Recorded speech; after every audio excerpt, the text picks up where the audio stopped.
Welcome to Agreeable Disagreements. This is the second time we're doing the intro because we got crazy sidetracked the first time. This is a podcast where two friends from differing political ideologies come together and talk about a issue in politics from the week. I am Andrew. This is my co-host, Cameron. Yes. And so our first topic today is... the TikTok ban in Montana. Andrew, are you on TikTok? I am not. I am not on TikTok for my own well-being. Yeah, I think when I asked if you were on TikTok via text, I believe your response was God no. Yeah, something like or that. something along those lines. I'm just curious because it might come into play in the conversation. So I'm curious, why are you not on TikTok? It's not because I'm worried about Russian or Chinese spies. Okay. I'm not on TikTok because I think it's mostly stupid, and B, I don't need to be spending any more time on social media. I get all of the popular stuff that's on TikTok anyway. I can get through Instagram or Facebook, so I didn't really feel the need to add any more of that into my life.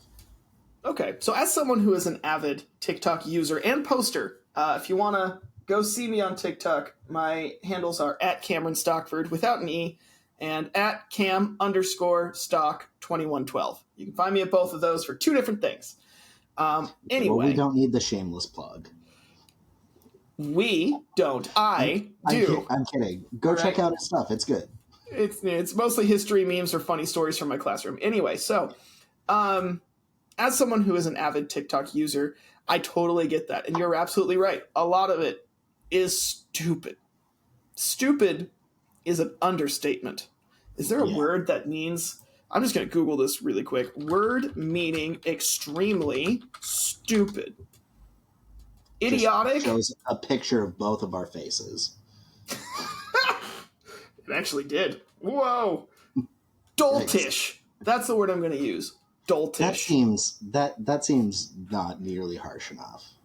Anyway, but a lot of it's also really good. So like what I like about TikTok is the algorithm is fantastic. The first week or two that you're going to use it, it's just going to give you a little bit of everything. So you're going to have puppies and kittens. You're going to have dancing girls wearing almost nothing. You're going to have cars. You're going to have politics and news. And it tracks what you spend the most time watching and what you respond to. And it weeds out what you don't. And if you really don't like something, you can go on and say, not interested in this. Mm-hmm. And so at this point, my TikTok is mostly news. my TikTok is mostly news media. It's mostly funny animals.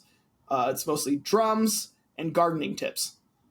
Oh, okay. And then also teacher stuff. So I get a lot of teacher tips. There's teacher stories that are funny. There's history memes.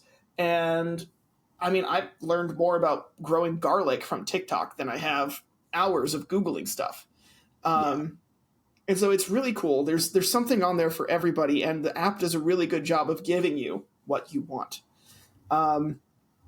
However, the dark side of TikTok is twofold. First and foremost is the attention span problems that come with it, because most TikToks are 2 to 15 seconds long. Do they have a time limit on how long they can be? So when I initially started using it, it was 15 or 60 seconds. You could set up for two different formats. They have since added a 3-minute limit for all users. And if you are verified, have a certain number of followers, I believe it is, you can use up to 10 minutes. Wow. Okay. But I think that was like an experimental feature. Yeah, I thought it was like just a slightly longer form of Vine, basically. I mean, it essentially is in the wake of Vine. Right, and that's essentially what it is. It's about 90% short form content, and then there's a little bit of long form content. The long form content I tend to see is explaining, like news media is usually more than a minute long. There's some science people I follow. If they'll talk about nuclear fission or fusion for a longer period of time, because that's a little bit more to explain. Things like that tend to be the longer form content. It's not, here's 3 minutes of a puppy fall. Actually, you know what? No, there are 3-minute compilations of puppies and kittens falling off of stairs and stuff, like in a humorous way. That totally. Right. And so, but the dark side of it that I see more than anything is that attention span. And I see it, how it affects myself. I mean, my brother has talked to me about how he, at this point in time, actually refuses to take part in short form content because he doesn't like how it messes with his ADHD, with his brain. He works very hard to keep it in check, and that kind of undoes a lot of his progress. Yeah. But that's same with me. Yeah, I can totally get behind that. But the side that affects me more than that, the other dark side of TikTok, are the annoying trending songs that my students all sing for months at a time. Yeah. I'm really, really trying to not just break out into a lot of those songs, because I'm pretty sure I can come up with at least 5. Oh, yeah. Do you know how many times I've heard the Whopper, double, whatever, in the last 10 days? Oh, I didn't even know that one. And that's not even technically from TikTok. That's from an actual advertisement that has been used, the audio, on TikTok. Yeah. Although I will say, counterpoint, there's a song, I'm going to look it up real quick. There's a song that I found because of a TikTok trend. It was like a trend where people were posting like it started out with like a picture of the it was supposed to be like the one that got away. Okay. And then like the lyrics to the song were like, "I'll never forget you," and then they hold up like a child that they had with this person, and then it's just, yeah, I've seen that. But the song is great, and I'm gonna plug it real quick because it's by a fantastic band called the Noisettes. It is it's called "Never Forget You." But yeah, check out the Noisettes. They're a really great band. I'll have to look at that. So the reason we're talking about TikTok is not just because one of us really enjoys using it and the other doesn't. It's not because we're so trendy. Although, you know what? I am. Because I will get stuff on my For You page, and then about 2 or 3 weeks later, my students will start singing it or doing it or imitating it. Yeah. So it tells me that I'm ahead of the kids, man. Yeah. As a 30-year-old man, I'm ahead of the 12-year-olds who use this app more than anything. Anyway, the reason we're talking about TikTok is not because of all of that, but because it is actually being banned in the state of Montana. Is it actually being banned? Or yes. Are they just debating it? So that's... Because I thought that the measure didn't go through. No, it was signed into law recently. Oh, wow. Okay. So here's the deal. They cannot technically ban it if you've already downloaded it, right? So what they can do is force the Apple Store and the Google Store to stop offering the app. And if they don't comply, they owe $10,000 every day. And from Apple and Google? From Apple and Google, not from you, not from TikTok, so it's aimed at the service providers. So TikTok itself, they can't just shut everything off in Montana, so they go for Google and Apple. However, Google and Apple can't really ban their app service in just one state either. Yeah, that seems like that would be difficult given the I guess infrastructure. Right. Well, and I actually, ironically, saw a TikTok about that where they said the amount of time and money that Google and Apple would have to invest in creating that infrastructure where they could just get rid of it in Montana and still allow it everywhere else is significantly more than just paying the $10,000 a day. Oh, okay. And so really it's if that is true, and I'll take your word for it, but if that is true, then it's really a symbolic right. more than anything. And it's declaration. Yeah, symbolic declaration more than anything. And if you look at it in the sense of how much income the state of Montana would get, that's only $3,650,000 a year from each one. So 7.3 million combined. That's not going to make a huge dent in their budget either. Yeah. So it's the big question for a lot of people I'm seeing on TikTok from Montana, like Hank Green, are like, why? Is he in Montana? Yeah, he lives in Montana. Oh, wow. And John Green lives in Indianapolis. Okay. I could, in theory, run into him at some point, but probably won't. Right.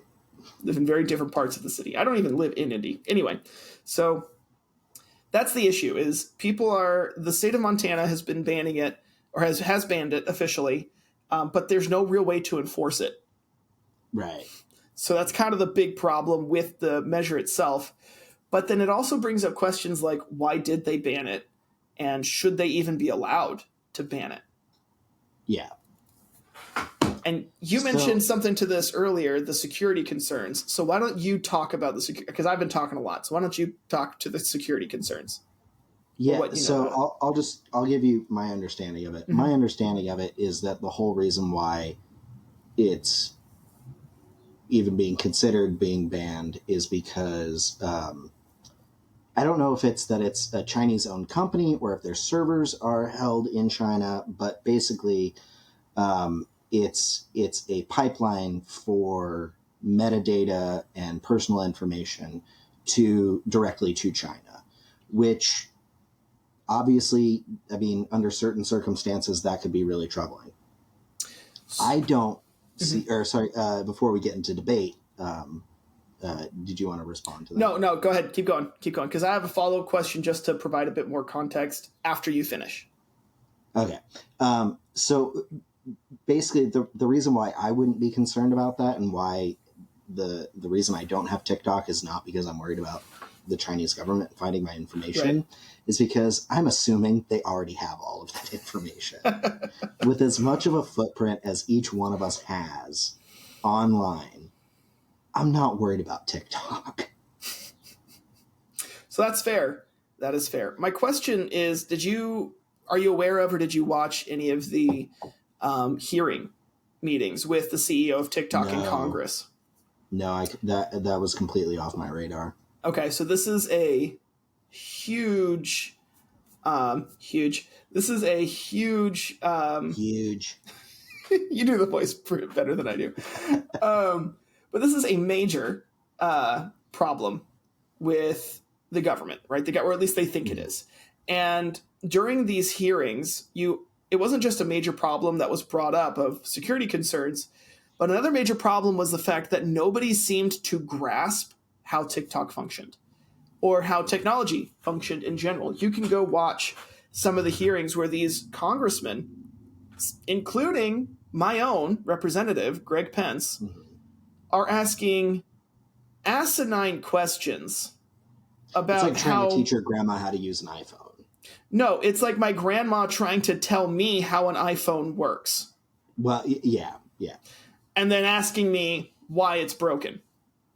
Yeah. Right? So it's like, because you have to actually you have to unlock it first. Exactly. Oh my gosh. Yes, that's the problem. The iPhone works like this. Why does the iPhone do this? I will have you try turning it off and back on again. I can't even unlock this darn thing. Then you don't know jack about your phone, Grandma. No, it's... And also, ironically, there was a bunch of TikToks making fun of it. We're like, does the TikTok let me have fish in my house? Yes or no? Right? Stuff like that. But wait, is this the thing? Because I remember seeing. Oh no, it was a thing about Instagram, and I think it was around the time that like Zuckerberg bought Instagram. Yeah, and they were talking about like fake IG accounts. I forget the term that they were using, but this senator was asking a representative from Instagram, like, how can it be that somebody can have two identities, like thinking that it was like somebody having two social security numbers, Mm-hmm. And they were like, you just go on and like, if you use a different email address, you can create a different Instagram account. And Yeah. he was like, but are you guys not doing anything about that? And she's like, no, like, that's not what we're set up to do. Oh, yeah.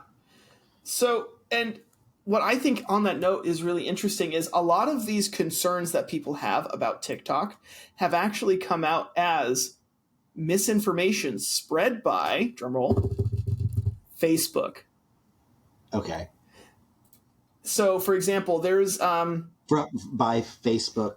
like Facebook Meta? hired a third party to spread misinformation about TikTok.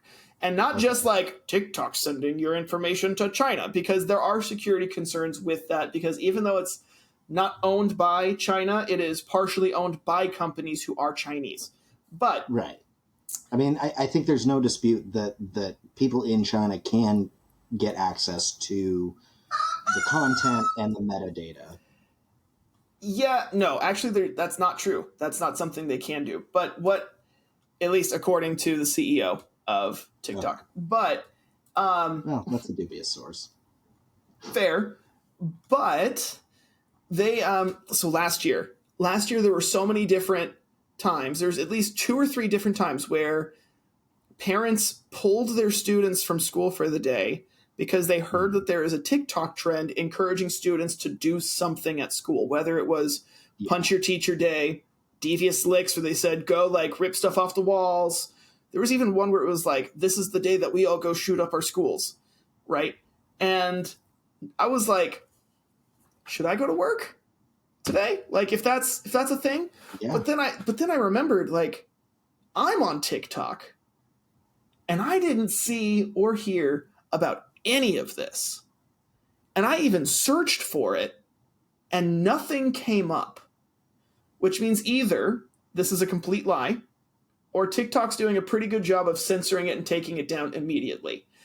And while they are usually pretty good of taking stuff down, it still takes several hours, and people can keep reposting it. So, like, I was very skeptical.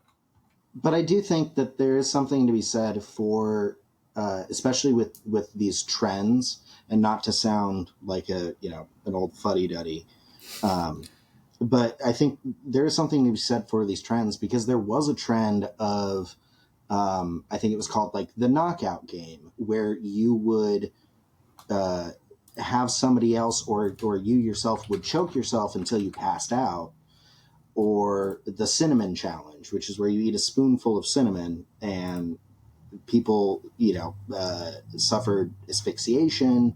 I think there was even cases of like where people really inhaled a lot of cinnamon that actually they aspirated it. They aspirated it, and it like created an infection, or things like I think there was even one where it was like the challenge to go up and punch a stranger.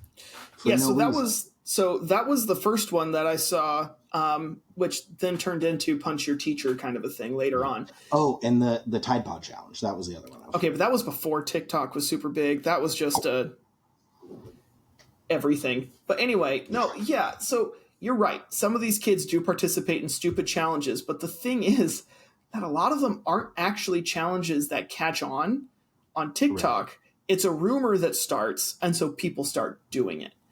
And like the cinnamon challenge, it's going to happen whether TikTok is there or not. Exactly. But the other side of it is how much of it is actually happening, because there was never anything about today, let's all go shoot our schools. There never was anything about let's go punch our teachers. It didn't exist. It was never on the platform. People spreading the rumors and saying, I just heard about this, was on the platform, but there never was actually any source material for what they were hearing about. Same goes for the Devious Licks, which was people, like ripping stuff off the walls in the school's bathroom and whatnot. That didn't actually have anything on TikTok to start, but because the rumor was started, some students began doing it and posting it. And we even had some of that at our school. We had some kids rip an entire bathroom stall door off. Wow. And our administration was like, guess you're not using that stall anymore.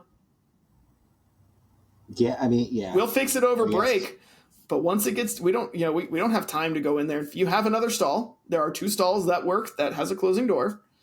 Better not rip that one off. They didn't rip it off. That seems like the kind of reaction that like the worst dive bar in town would have to some person ripping their stall door off. My friends who are listening in Corvallis, you know which one I'm talking about. But yeah, I mean, I get what you're saying. Like a lot of, and I think I'm kind of saying the same thing. Is a lot of the concern over the negative impact of TikTok is, I mean, when you think about it logically, is just not. It doesn't hold any water. Yeah. Well, and so I mean, I think yeah. Go ahead.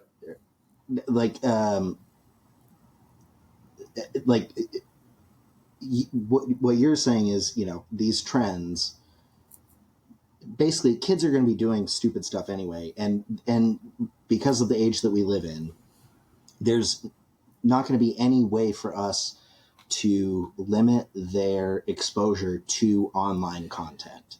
You can, I mean, you could go the extreme route and totally deprive them of that, but then you're also depriving them of, you know, essential parts of education and other, you know, other things, because you can't really exist in American society without access to technology. That is half of what I'm saying. Yes. The other half is it's not as big of a deal in the first place. Right. You know, like some of these trends just aren't actually on the app, you know? Right. And, you know, a lot of them are, and that is cause for concern. But I mean, I don't see half of the issues that some of these naysayers and doomsayers come to me with or speak out about, you know? And to go along with that, from like my criticism of the whole like Chinese spying program thing, it's like I'm sure that's happening. That's happening on a lot of other levels other than TikTok.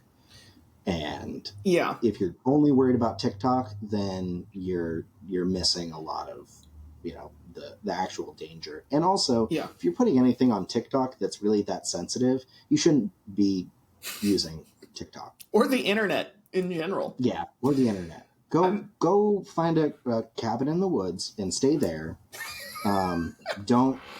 Please don't send any packages to universities. I want to make that very clear. Don't write any manifestos. Just stay in that cabin. Don't talk to anyone until you realize that you need to protect your personal identity. So my favorite response along those same lines is not, who cares if it's happening anyway. My favorite response is, what kind of data are they gathering?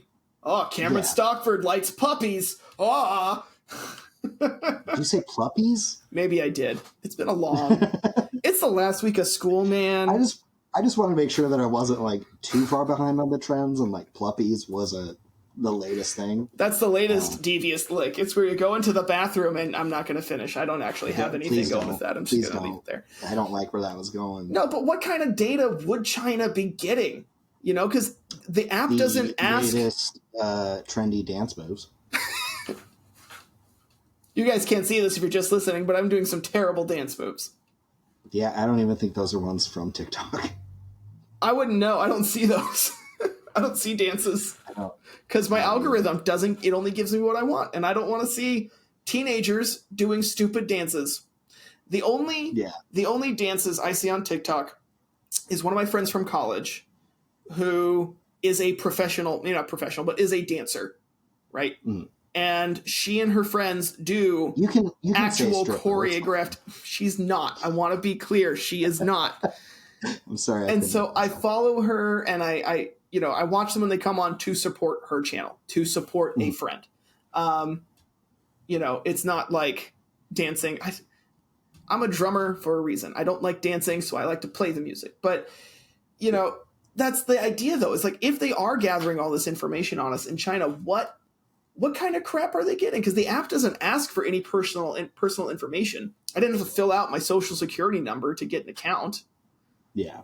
So what exactly are they getting? So I actually just thought of something, though. Yeah. A kind of a counterpoint to this, and I don't really know what the extent of it is.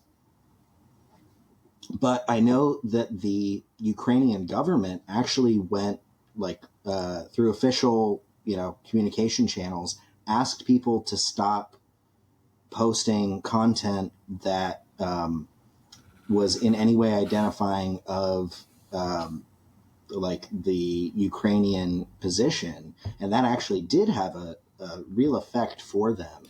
That is fair. So I think it's important to make the distinction of, is this a problem versus could it be a problem? Ooh. And I think there are some cases where it could be a problem, but really, is it a problem the way that the people who are trying to ban it are saying? And that's the part where I don't know that I see that it's, having that drastic of an effect. That comes down to two things. One is just how visible is your content, because I don't necessarily mean how much does it get pushed out to, but how much can you identify from the video of what locations are, right? Because if you're just like, oh, just my son just freed the city, that's a lot more identifiable, right? But if you're not doing that, which I think is what they ask people to basically not do, which is what you're getting at, then you're being more vague about locations, or you're not saying anything or giving away locations at all. That helps out a lot. The other thing that it comes down to is app permissions. And so while you were saying that, I actually pulled up my app permissions for this app. And I don't know how Apple works in this regard. I will be completely fair because I refuse to use an iPhone. And I have very strong feelings on this, and I will die on that hill. But my Pixel actually allows me to choose specifically what permissions I want to allow and not allow. Mm-hmm. And so here are the permissions that I have allowed. Camera, obviously, because I record. Microphone, because I record. Photos and videos, because sometimes I want to put, I want to be able to have something in the background, or I want to upload something that I, recorded somewhere else. Music and audio, and contacts. So it'll tell me, oh, hey, we found this person in your contacts. They're on TikTok. You can follow your friend, kind of a thing. Right. That's all. I also think the contacts thing is so that, if you're using the app while somebody is calling you, yes, their name will actually show up. And if that's also true, then it either won't go through, or it'll be, unknown number or something. That's fair. I didn't even think about that. The ones I don't have allowed are nearby devices, notifications. The only apps that I let notifications come from is Gmail and my messaging stuff. Yeah. And I don't have location turned on. Okay. And so I guess, in theory, if it is gathering your location data, then that could be problematic. But at the same time, I mean, really, they are I think during in the wake of the Edward Snowden leak, which I know was a while ago. Yeah. But it came out that I think there was some means by which the NSA could essentially turn on, through the Patriot Act, or an extension of the Patriot Act, could turn on virtually anyone's smartphone camera and microphone, even if the phone wasn't on. They were also intercepting, wireless routers to install, tracking chips. I know this sounds very conspiracy theory, but no, but it's true though. This has been confirmed. And as a history teacher, I can tell you that some of the craziest conspiracies are the ones that actually turn out to be true. Mm-hmm. For example, I can tell you from personal experience that aliens will Hillary probe Clinton you. Is a lizard person. Well, that too. Sorry. What did you say? Aliens will probe your anus. Okay. Oh, okay. I'm glad I interrupted. And I don't mean the planet. Anyway, no, I'm joking. No, but that's gonna. we gotta take a I'll add it to the maybe quick cut 5-minute list. break. No. Anyway, so no, but some of these conspiracy theories, like you're saying, yeah, it sounds like a crazy conspiracy theory, but some of it are, some of these have been true, So, and this is one of them. We do know that is something that they have done in the past and can do. The rebuttal to that, and I'm not saying I agree with this rebuttal, but the rebuttal to that is just because they can doesn't mean they are. And are you really someone who's interesting enough that the Chinese government wants to know everything about you? Right. And I mean, people who are already in power have limited access to social media. So I don't know exactly what those limitations are, but up until Obama, presidents weren't allowed to have phones. Right. And he really fought to, keep his BlackBerry, which, I mean, BlackBerry ages it. So yeah, there's, only so much you could have gotten up until that point. But I know that there are other rules and regulations about, social media accounts and your access and what devices you can use and everything. So at least for our highest officials, I would think that that's, already been taken care of, and that one app can't compromise them enough that it's, of national security. Yeah.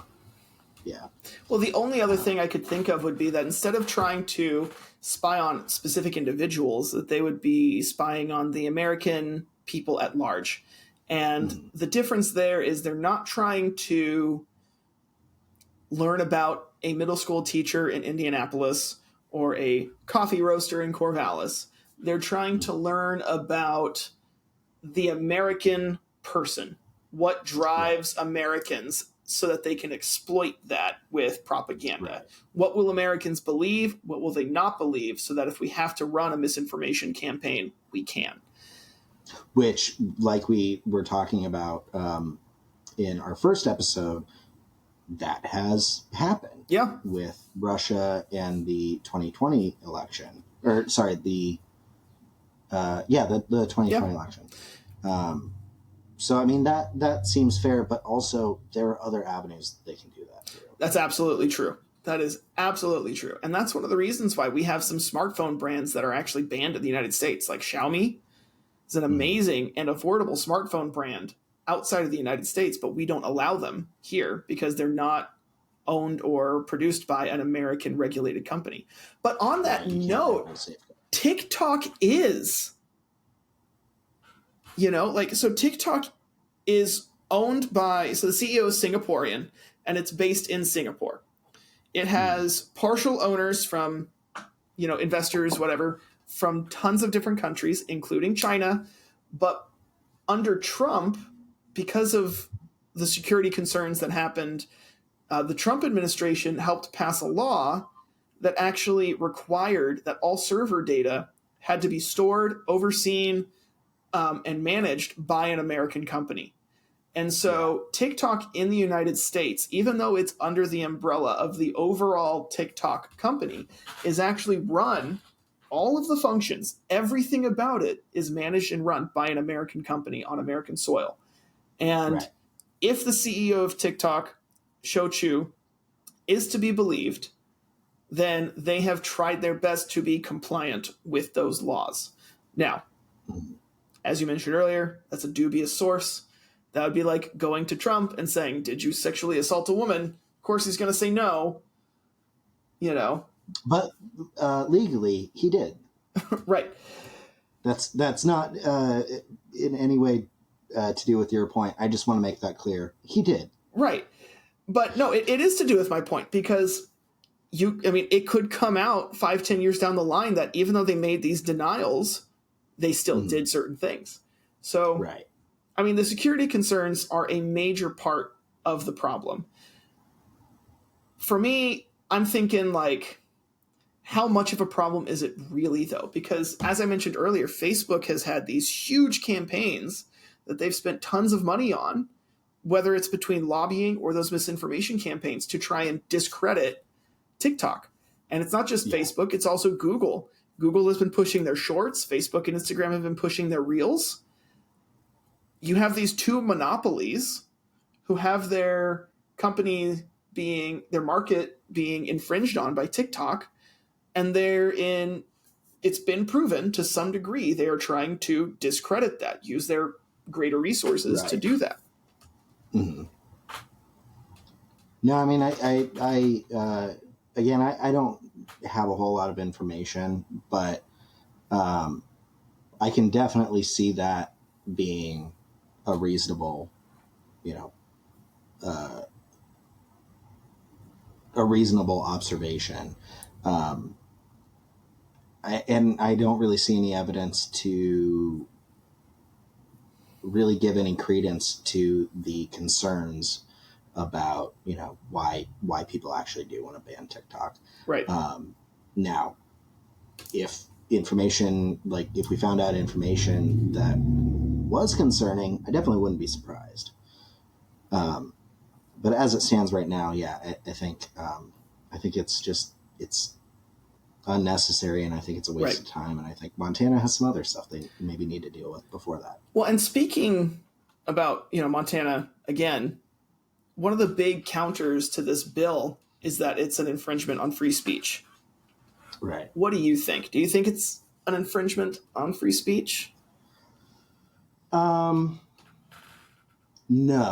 I'm going to say no. Interesting. For two reasons. Well, do I personally think it's an infringement on free speech, or is it, do I think legally it would be found to be an infringement on free speech? You know what? Give me both. I think that, I think legally, like if it went up to the Supreme Court, I actually don't know, especially considering, the Citizens United case, where money was found to be a form of speech, which we are going to have an episode on that. But that's for a later day. Yeah. I don't think that it is an infringement on free speech because it's not stopping people from saying this stuff. It, in kind of a tangential way, it's kind of like, banning someone from TikTok or from Twitter is not infringing on their free speech. Because, well, in that case, it's because they're a private company and they can, set whatever code of conduct they want. Right. But also, they're not stopping you from saying this. They're just taking away your microphone, which is, I don't necessarily know if that qualifies as free speech. Now, if they took if they banned all social media, or all, short form video content like Instagram Reels, like Facebook Reels, Google Shorts, YouTube Shorts. YouTube Shorts. Google Shorts are what you wear to the Google company picnic. Oh, okay. Really? You're going to wear shorts to that? I would go with a nice, khaki, slack, or at least chinos. Ooh. Good call. Keep going. But if they were going to ban all short form content, then yeah, I would say that's absolutely violation of freedom of speech. I don't think banning one company necessarily qualifies as a violation of First Amendment. I will say though, I'm sure that there are other legal arguments that TikTok can bring besides that one. So you brought up an interesting point where it's similar to banning a person from Twitter. You're not taking away their free speech because they can still say those things. But using that, taking it a bit further, it's different because it's not just that you're banning a person from the platform. That is not a good analogy. Think of it, the way I think of it is like with a newspaper. A newspaper can just say, we're not going to give this person a platform in any way, shape, or form. That person does not speak on our newspaper, our news station, whatever. And then the government banning that newspaper or that news station. Yeah, but they're not they're not really doing that. They are, though. Well, it's not because of a specific person speaking on there. You're right, but it's because of the aggregate, right? So imagine it would be like if CNN said, we're not going to have Trump on anymore and we're not going to give him time for our platform, versus a Republican... Which CNN, you absolutely should make that decision. Versus a Republican government being tired of all the criticisms from CNN or all the liberal agenda from CNN and shutting them down. That's the difference here. So we're looking at the government absolutely trying to look at the aggregate of TikTok, whether it's the security concerns, the safety concerns for children's mental health, which, well, is a whole other thing that I'm not even super versed on. They're looking at that and trying to shut it down. Or not shutting it down. They have shut it down. You have until January is when the bill goes into effect. Well, but they're not even shutting it down because you can still have it. You can still access it. That's true. People who haven't already accessed it can't access it within this arbitrary confines of because it's not like once you cross the border, it automatically, the Google Play Store doesn't have it. They're going to have some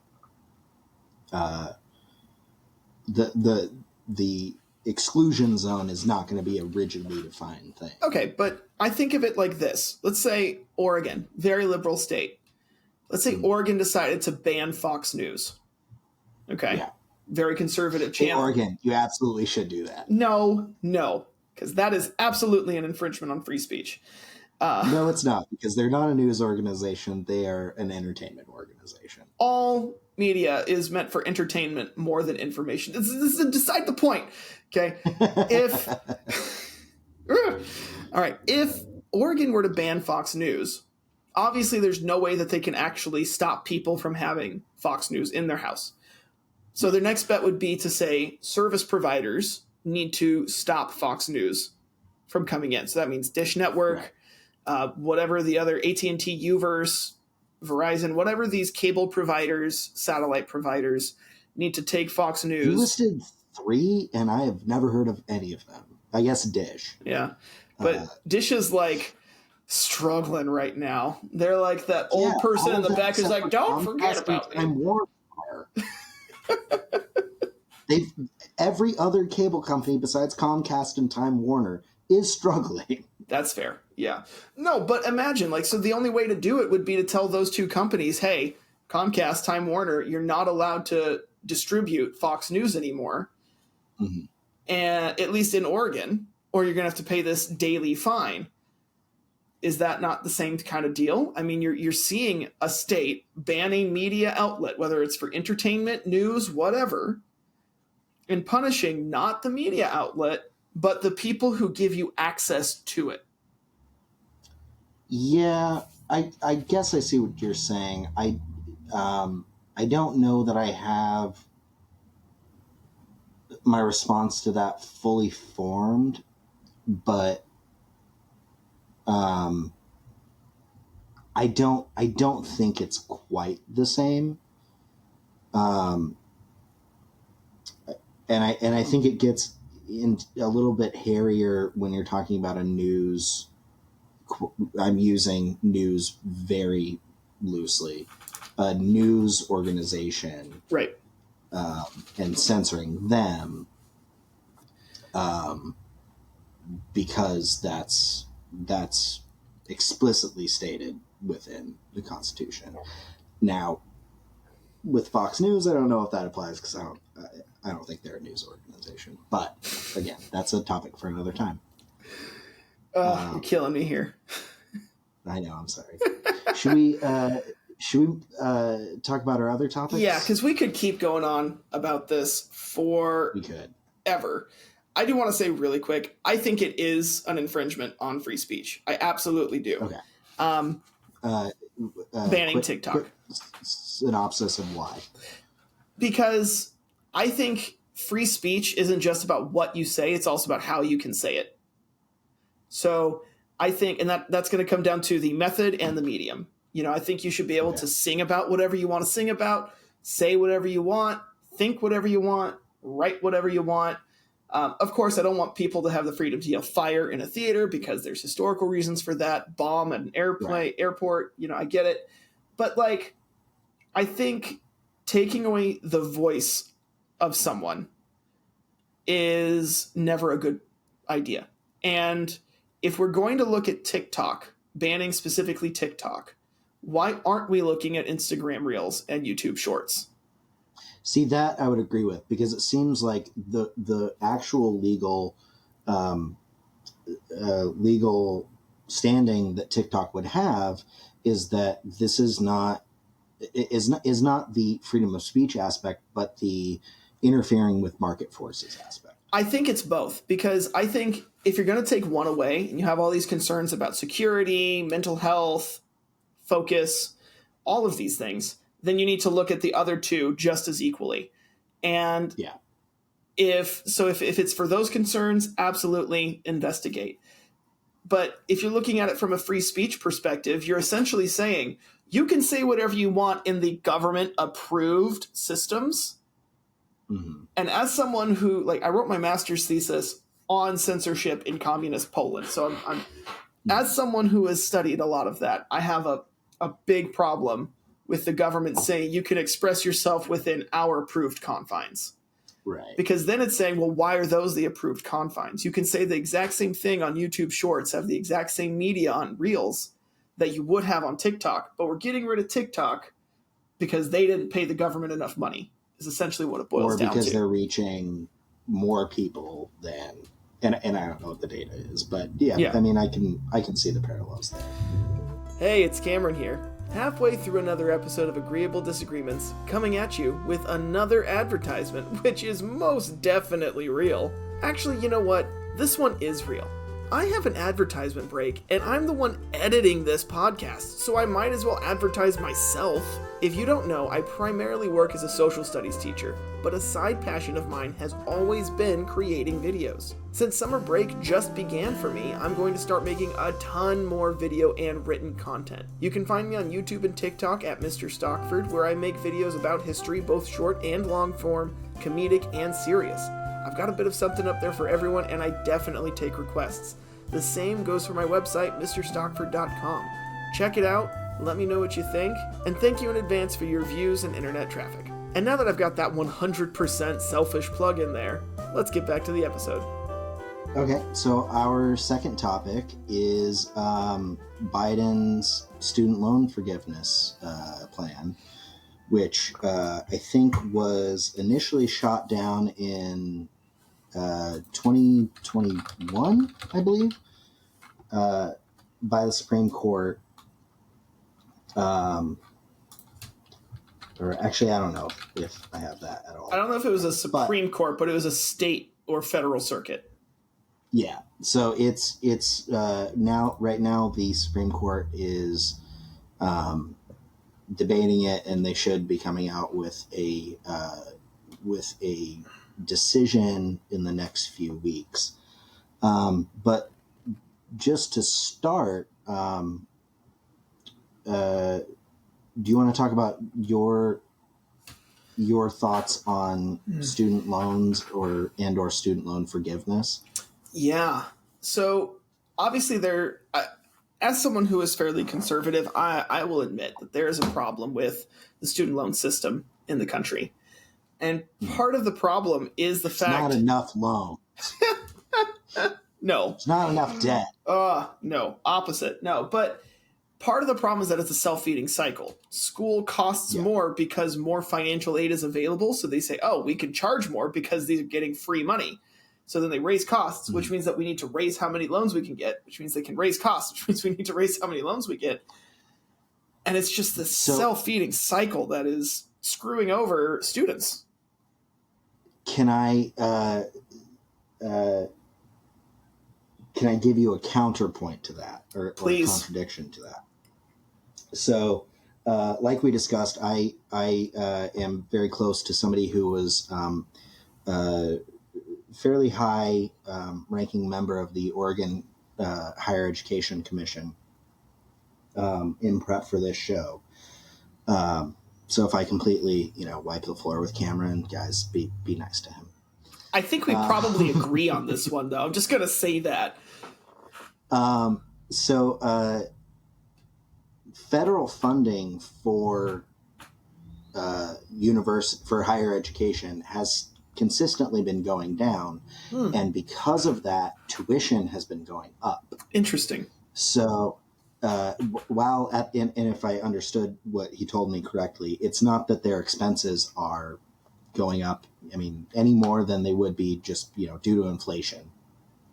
But the amount of money that the federal government is already putting in place is going down. And that was even a relatively minor means through which schools were funded, even before Right. you account for that.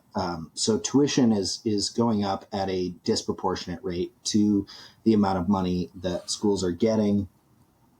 Also at a disproportionate rate to the interest rates. So let me ask a question about that. Is that amount of funding that he said is going down, is that on a total or per student basis? I don't know. Okay, because you could have the total funding going down, but the per student basis going up if fewer students are going to college, which we are seeing. Right. I don't think we're seeing it at that rate, because That's since probably I true. think 1980, 50% of college-age adults were going to college, and I think now it's like 65 or 70%. So we could look at this with two different statistics: college attendance or college graduation. I think attendance, because college graduation versus attendance is a point that I want to bring up. So okay, so then if that's why don't we look at both, though? Because it's one thing to attend a university and another to decide this isn't for me financially, socially, Right. whatever, and drop out for whatever reason. So according to Fortune.com, the number of freshmen enrolling at U.S. colleges slightly increased from 2021 to 22. But that figure... Yeah, but that was because of the pandemic. Right. It does say that figure, along with total college enrollment, remains far below pre-pandemic levels. That's interesting. So I understand that we would see a lot less because of the pandemic, but you would think that we would have seen a spike back up since we've gone back. I don't know if we would, because I think what it was people deferring college. And then because of circumstances during the pandemic, everyone has experienced hardship because of the pandemic and after the pandemic. And I think a lot of those people that were planning on going to college when they could actually physically go to college found themselves in a position where they were no longer able to, because of inflation, because wages didn't increase, because of, all these different factors that were, that we could have a whole entire episode on. Okay. But I think we should be dubious of, or at least take the, pandemic and post-pandemic numbers with a grain of salt. That's fair. And I do think that looking at pandemic and post-pandemic numbers does alter how we need to think about it. But at the same time, if we're looking at a society that has pushed college for decades, and the second we're allowed to go back to full swing and we don't, tells me that there's something else going on. And I think, and again, this would also be a topic for another time, I think a lot of it is the value of a degree. When I lived in Poland, the Polish government, someone explained it to me, and I could be dead wrong here, but someone explained it to me that the Polish government would pay for, if you wanted it, up to a master's degree, which means everybody had a master's degree. The person ringing you up at McDonald's had a master's degree. And so because everybody had it, Well, it was to a be fair, the worthless. person ringing you up at McDonald's in America might have a master's degree. But that's now. Whereas I was in Poland freaking, oh, I'm going to feel so old now. Almost 10 years ago, I've been back. Right. And they were already established at that point, whereas we have since then reached that point. But the idea that I'm getting at is when everybody has a qualification, the qualification becomes valueless. I mean, you look in the 1940s. Oh, you graduated high school? You got that degree, man. Yeah. Come work for me. Oh, you got an associate's degree? Wow, you did some college. You have a bachelor's degree, which was, in the 80s? That's amazing. By the time we went to school and entered the workforce, it was, you don't have a master's degree? Well, then you can get some entry-level jobs. Yeah, a bachelor's degree was a prerequisite to just get a job. Right. I mean, there's a job that required some skill. Right. Exactly. And I hate the term skilled labor because all labor takes some skill. Now, there's different degrees of that. I would call my job, which typically doesn't require a degree. For listeners who don't know, I'm the head coffee roaster for a local coffee roastery, and a lot of coffee roasters don't have degrees. That being said, I could not do my job if I did not have the college education that I have. I don't have a degree, but I did the majority of my coursework in food science. Interesting. I didn't know that. That's stuff that I did a lot of other things. But the biggest chunk within one vocation was in food science. And I use that every single day, whether it's chemistry, whether it's food safety, compliance, whether that's even just physics or engineering, or global agriculture. That's all stuff that I have to use Right. to varying degrees on a daily basis.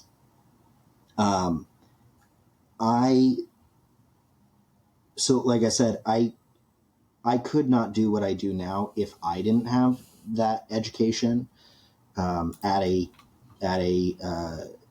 university. I also don't think that I could not have in some way found that information if I didn't go to university. I mean, does that make yeah, sense? no, because and it depends on the field, right? So obviously, some fields, you go into a trade, you don't need a degree usually to get into a trade. You go to be a carpenter. I would say food science is fairly along those lines. I think people are a lot more interested in your experience. Yeah. So say, if I wanted to move to a different company, a lot of companies, even though I don't have a degree, a lot of companies will look at actually what coursework I took and my experience running an entire, production facility virtually on my own. Right. And they'll be able to kind of read between the lines and see that, okay, this is somebody who can, who has the things that we need, and whatever he doesn't have, we can teach him. Whereas if you, that's a rare field, and that's a wonderful opportunity, and that's a wonderful thing that you have that you can pad your resume with. For me, as a teacher, there are some states that will not hire me unless I have or am actively working towards a master's degree. Like Washington State, you have to have a master's degree to teach there, or be working towards one, or get one within a certain amount of time. And to some degree, I'm like, yeah, you should have qualified educators. But to another degree, I'm like, a teacher who's going to make this much money, you're asking them to spend this much just so that they can actually get the job. While we're talking about pay, is the value of the degree requisite to most jobs? And I would say today, no. It depends on the field. It's absolutely but no. not. It's absolutely not. I mean, like I said before, as a joke, but it is the reality. You do have people with master's degrees who are working at fast food Right. restaurants.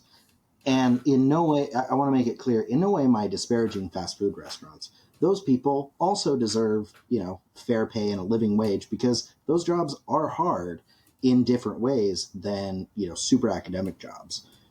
But when you pay a bunch of money, I mean, more than, I don't know what the average pay is for a recent college graduate, but I'm willing to bet that the amount that they paid in their schooling is vastly more than what they're making with their first job out of college. So if you're, yeah, keep going. Oh, sorry, go ahead. I agree. I think that's looking at a little bit just one side of the point.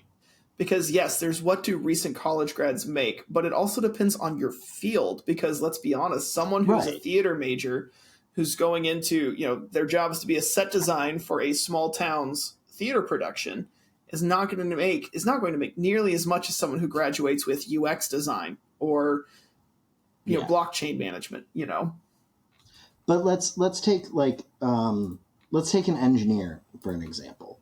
You spend a bunch of money to be trained to be an engineer. Yeah. You're qualified to be an engineer. You pass all your exams.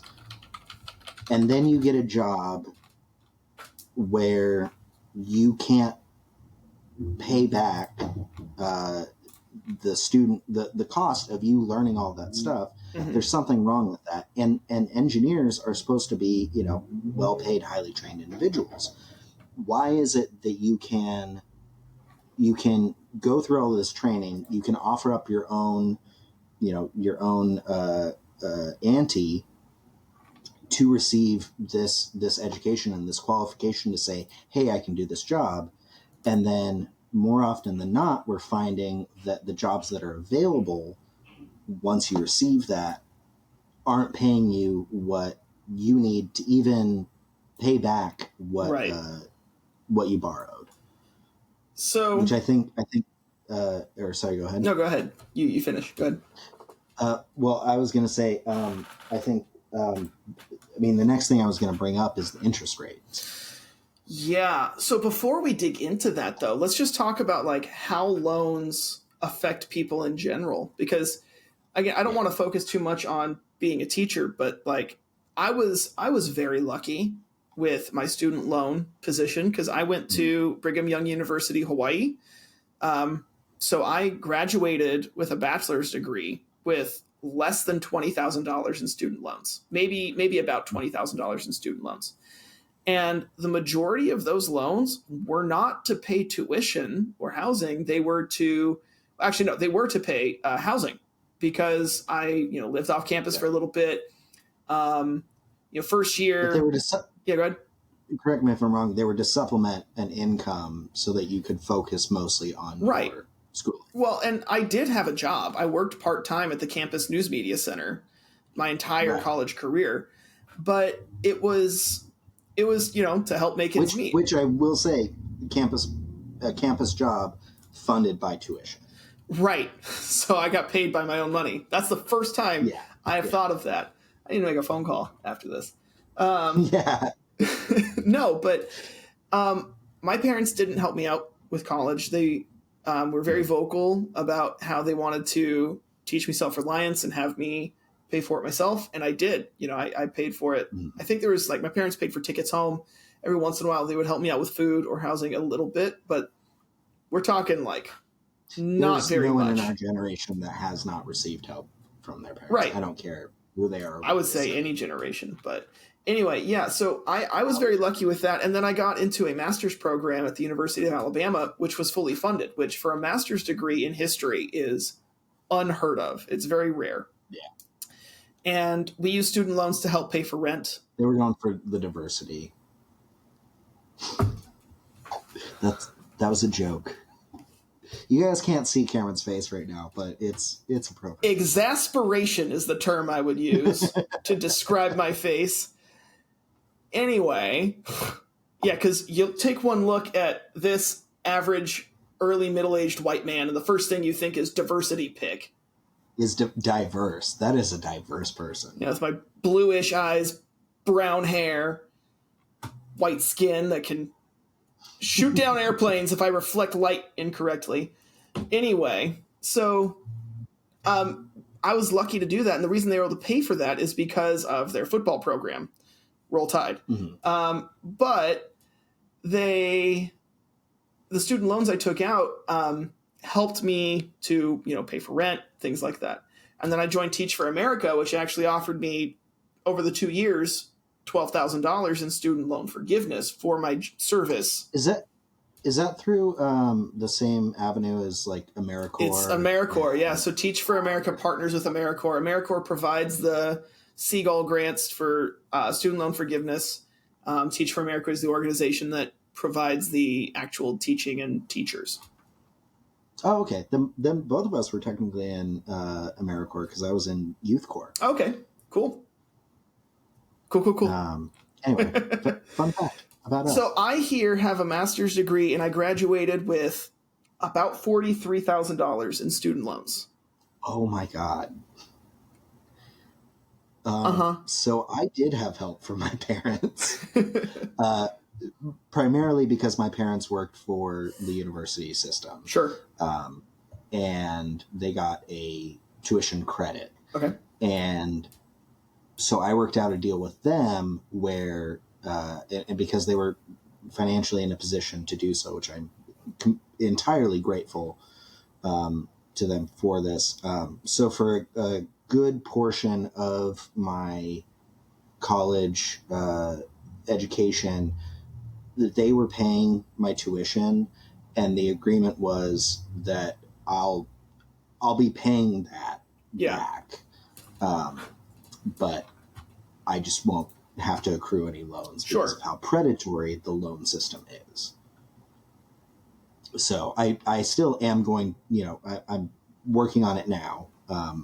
But I will have, once my education is paid off, barring, a deal like Biden's going through, I will be paying for, my college education. Actually, even if Biden's deal goes through, I'm still going to be paying my parents back.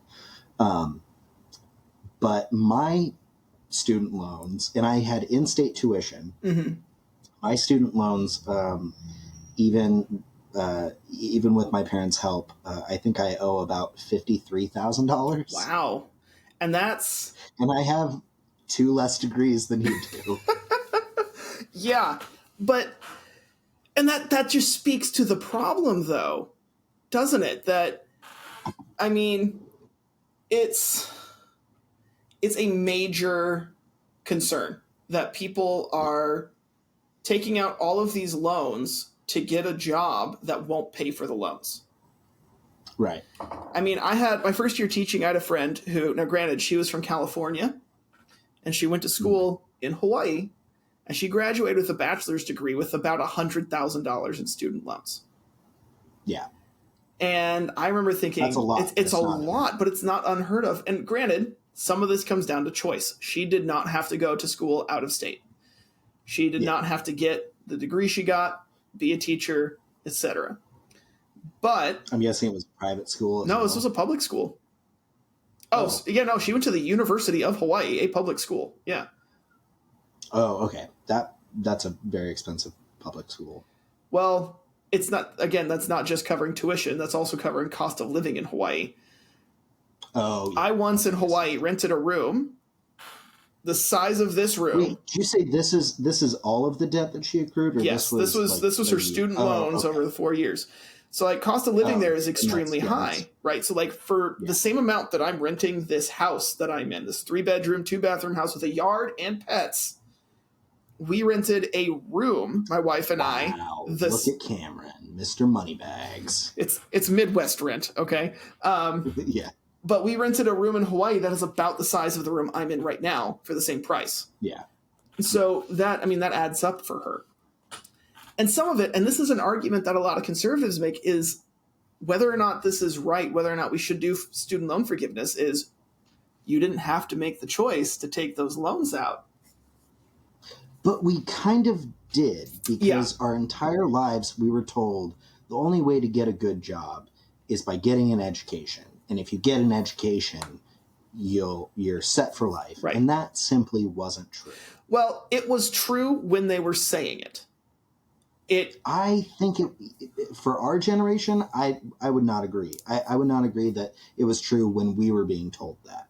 I think when they were the age that we were when we were being told that, sure, because a semester of college cost $1,000. So I think you're right, but I think you're thinking about it wrong. I think you're right in the sense that, yes, for our generation, it totally wasn't necessary.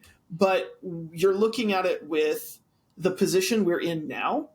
The hindsight means it wasn't necessary. Whereas for us, I would say we were told it was necessary. The outlook made it look like it was necessary.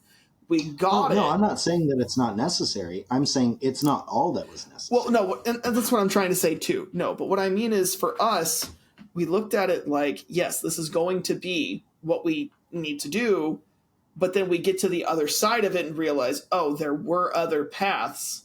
But those paths just didn't appear to be open because of the way that society worked. And now that we are on that other point. No one told us about trade schools. No one told us about, all these other avenues that we could have gone through to receive an education that would have been cheaper and more lucrative. Well, and even it's that everyone was pushing, go to college. Well, and I was even told about trade schools, but every time they mentioned trade schools, it was like, yeah, you could, or you could go to the real college. Like, they're both educations. Well, I think, and I'll give Thurston High School, I'll give Thurston credit. They did, I think, do a good job of presenting a lot of, like options like trade schools, and giving us as much access to those resources if that's something that we wanted to pursue.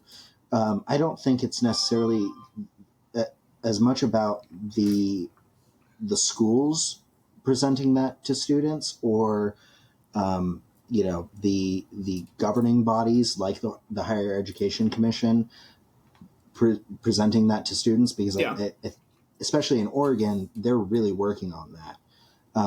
I think it's just a collective societal rhetoric that we've had that you're only going to make something of yourself if you have a college education. And if you don't have a college education, whether or not you have an education of some kind, if it's not, from a 4-year university, then it doesn't mean anything, which is, it's just not true. You're right. But the two counter arguments I would make is, well, yes, I would agree with you that we did actually have to take out loans to get that education.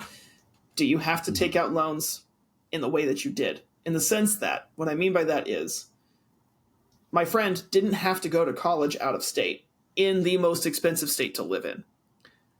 Sure. I did not have to get a degree in history twice. Yeah. So, and, But do you think that the reason, I'm assuming that the reason, I was very lucky in that initially when I went into college, I wanted to study fisheries and wildlife. The number 2 school for wildlife biology in America at that time was Oregon State University. Then what I eventually ended up in was food science. OSU has one of the best food science programs in the country. So I was very lucky that I got to go in-state for things that I enjoyed.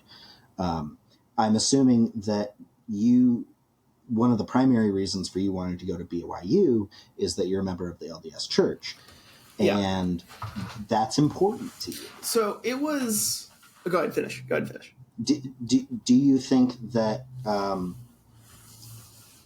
does it sit well with you that you...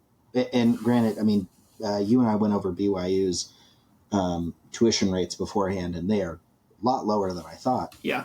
But do you think that, if say somebody wanted to go and study, um, study something specific or had some specific reason that was important to them, like, being a member of the community that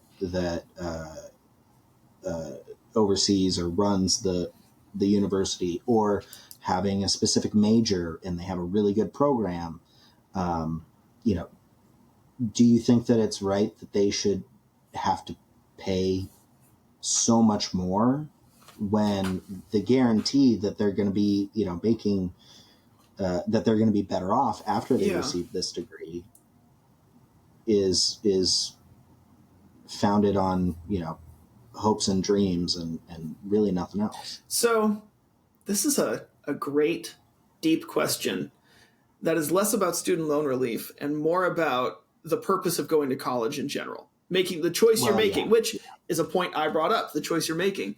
And, for me, I'm a unique case because I forgot to apply to college until the very last minute. You forgot? Didn't think about. Okay. I did not. Cameron, I went to the same high school as you. They were talking to us about it all the time. And my thought was, I'll probably just go to a BYU school. And then it got time to apply, and I was like, crap, I need to apply. That's like due in a couple weeks. I haven't even taken the ACT. It sits with me in the sense that college is a place where you can get an education and get a community. And especially within our church, the purpose of BYU is to provide an education that is affordable to as many people as possible. And BYU Hawaii, the specific school I went to, was set up to provide that to as many international students as possible. The only reason, like my aunt went to BYU Hawaii at a time when the number of students who were from the mainland United States was in the hundreds.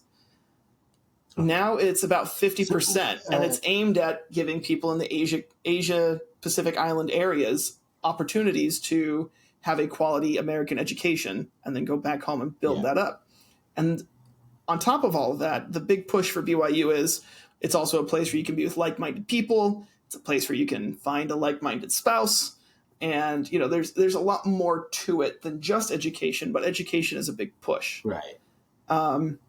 And so, but those are things that were that were of value to sure, you and important factors in your decision to go there. Yes, but also I could have, and if I were to do it again, just to minimize the amount of student loans that I would have, is I would do community college for my first 2 years. And then my bachelor's time I would do at a university.